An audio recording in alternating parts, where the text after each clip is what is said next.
What does the change of base formula do? Why is it useful when using a calculator? Well, when you read the change of base formula, what it allows you to do is to take any logarithm problem of any base and change it into any other base. You can see it says log b of m is equal to log n of m divided by log n of b. Now, why that's useful with a calculator is because most calculators, you'll notice, have just log and natural log, right? These are the only two that typically are on most calculators. Some of the more fancier ones allow you to do more, but these are typical. So if you want to find, say, log base 3 of 243, I can just plug it in as natural log of 243 divided by natural log of 3, and I get 5. So it really turns any log problem into something that you can do on the calculator. Does it have to be natural log? No, you could use standard log. You can use whichever log you want. Mathematicians typically use natural log because, I don't know why. Just do. All right, let's look at a couple problems here, and these are kind of typical of the two main types of problems in this section. One of them is number 16 here, and they give you the natural log a to the minus 2 over b to the minus 4 c to the 5. And what you want to do is you want to expand this out so it's a series of logarithms, in this case natural logarithms. Now it relies on really three different properties.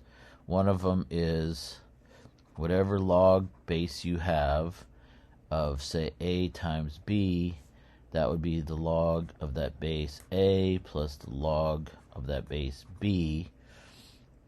Second one is if you have log base b of a divided by b, this is log base b of a minus log base b of b. And the third one is log base a to the r.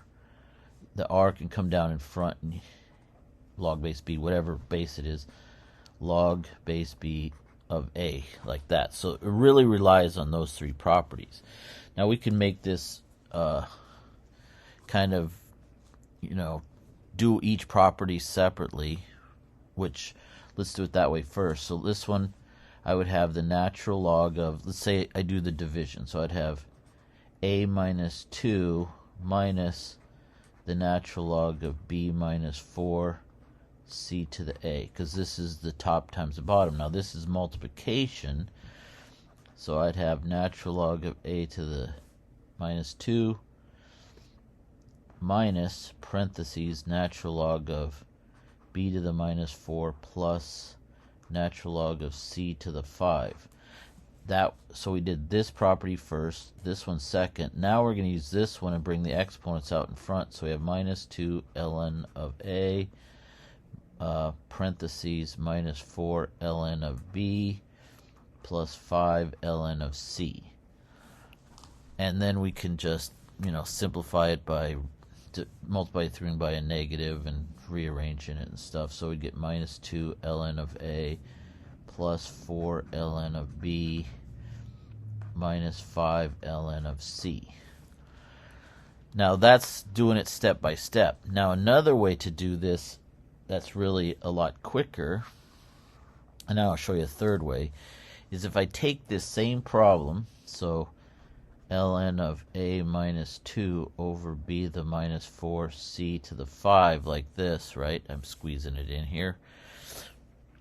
But anything in the numerator, I make it positive and then put the exponent out in front. So I could literally go minus 2 ln of a, because that's the number that's out in front, and then go minus negative 4 ln of b, and then minus 5 ln of c, like that. So I put the exponent out in front, and if it's in the denominator, I subtract, and if it's the numerator, I add, and then I just simplify it and get 2 ln of a plus 4 ln of b minus 5 ln of c, and you'll notice the same thing. Now there's one other way that you could probably put this together and even make it simpler, and that would be before I do any log properties, I can mess around with the exponents, right? Because negative exponent means reciprocal. So really this is in the denominator and that's in the numerator. So really this is ln b to the 4 a squared c5 like this. And now I can do the same thing I did down here. If it's in the numerator, I can make it positive, and denominator, I can make it negative. So this would give 4 ln of b minus 2 ln of a minus 5 ln of c. And if you notice, it's really the same thing. It's just that these two terms have been switched around. And since addition is commutative, that's fine. The other problem in this section comes in like number 22. 2 log of x plus 3 log of x plus 1. Now this one is to now combine it into one logarithm. So again, we could do each property separately. So the first thing I would do is move the exponent up to the top. Move the 2 up to the exponent, I should say. And then like this. And then because this is being added, we can just then multiply these together. And so you get x squared times x plus 1 cubed, like this. And then if you want to multiply the whole thing out, you can. Let's not do that. Or, like I said before, you can just know the properties that if it's sitting out in front, these are really exponents. And if you're adding, you're multiplying there. So you can really just almost write it down automatically, like that. And get exactly the same thing.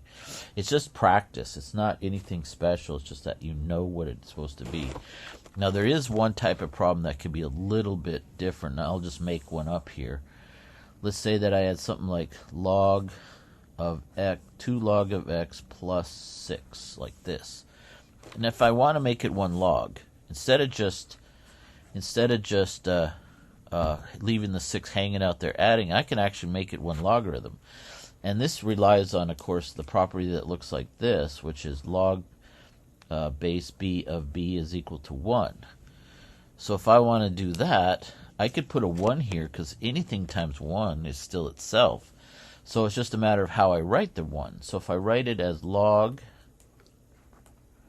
now this would be log, see these have to match. Now if nothing's written here, this is log base 10. So then it would be like that. So now I could do just like I did up here, I could push these up and then multiply them together, so I could get log of x squared times 10 to the 6th. Or in other words, we get the log of 1,000,000 x squared, like that. And we have that one right there.